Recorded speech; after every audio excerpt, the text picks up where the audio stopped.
మోకాళ్ళ నొప్పులు, disc problems లాంటి అన్ని సమస్యలకు సంప్రదించండి Homeocare international world class homeopathy 9001171550.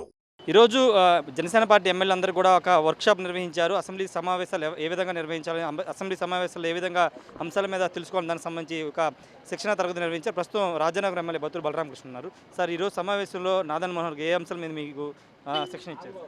మా అధ్యక్షులు పవన్ కళ్యాణ్ గారు, అదేవిధంగా ఆంధ్రప్రదేశ్ రాష్ట్ర డిప్యూటీ ముఖ్యమంత్రి గారు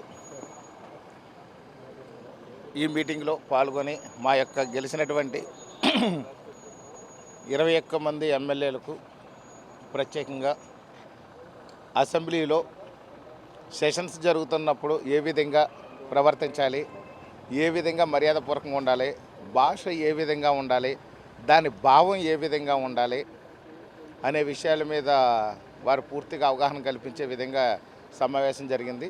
దీంట్లో మా పిఎస్సి చైర్మన్, పౌర సరఫరాల శాఖ మంత్రివర్యులు శ్రీ నాదన్ల మనోహర్ గారు, అదేవిధంగా మన టూరిజం శాఖ మార్చులు శ్రీ కందుల దుర్గేష్ గారు, 21 మంది ఎమ్మెల్యేలు కూడా మేము పాల్గొన్నాం.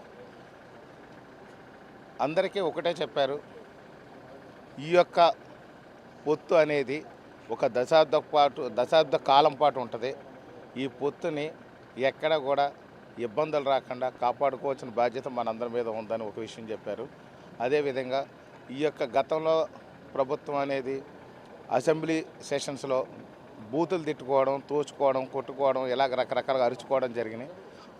ఎవరు కూడా అలాంటి ప్రవర్తన తీసుకురాకుండా ఖచ్చితంగా మాత్రం మంచి విధి విధానాలతో గౌరవప్రదంగా ఉండే విధంగా 5 కోట్ల మంది చూస్తున్నారనే భావాన్ని మీరు దృష్టిలో పెట్టుకుని ప్రవర్తించాలని చెప్పారు. అలాగే కొత్తగా ఎన్నికైనటువంటి శాసనసభ్యులకు కూడా అభివృద్ధి ఏ విధంగా చేయాలనే దాని మీద కొన్ని రివ్యూస్ జరిగినాయి.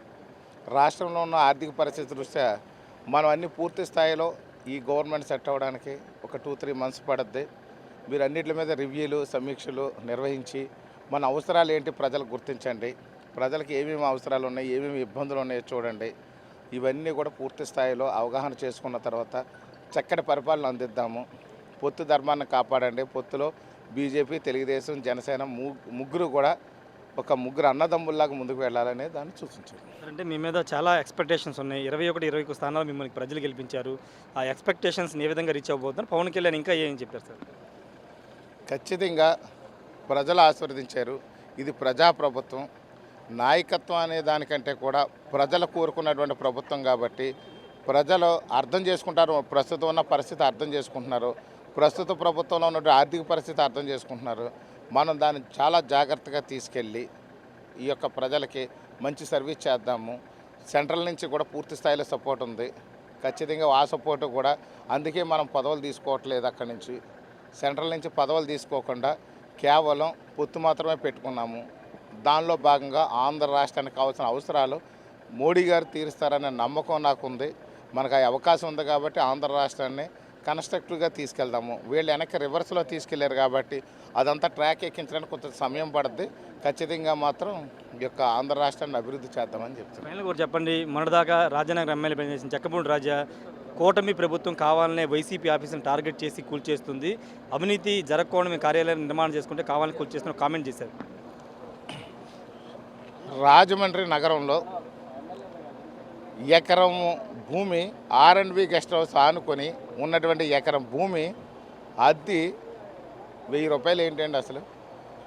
అసలు చిన్న షాపుకి ఉండే అద్దె 3-4 వేలు ఉంటే ఎకరం భూమికి అద్దె 30,000కి రాసేసుకుని వాళ్ళు ఇష్టం వచ్చినట్టు జీవోలు పెట్టేసుకుని, అది ప్రభుత్వ భవనాలు కూడా అన్ని కట్టించలేదు కానీ వీళ్ళ పార్టీ ఆఫీసులు కన్స్ట్రక్షన్ చేసుకుంటున్నారు అని అంటే ఎంత దుర్మార్గమైన చర్య చూడండి. ఇదంతా వాళ్ళు చేస్తున్నటువంటి అక్రమంగా దోచేసుకుని వాళ్ళు బాగుపడడం కోసం చేసుకున్నారు తప్ప అంతకుమించి ఏం కాదు. ఆయన ఏదో మాట్లాడతారు, దాన్ని మేము పట్టించుకోవాల్సిన అవసరం లేదు. Thank you. మరిన్ని వీడియోస్ కోసం ఛానల్ సబ్స్క్రైబ్ చేయండి. లేటెస్ట్ అప్డేట్స్ కోసం వాట్సాప్ ఛానల్ ఫాలో చేయండి. అండ్ లింక్ డిస్క్రిప్షన్లో ఉంది.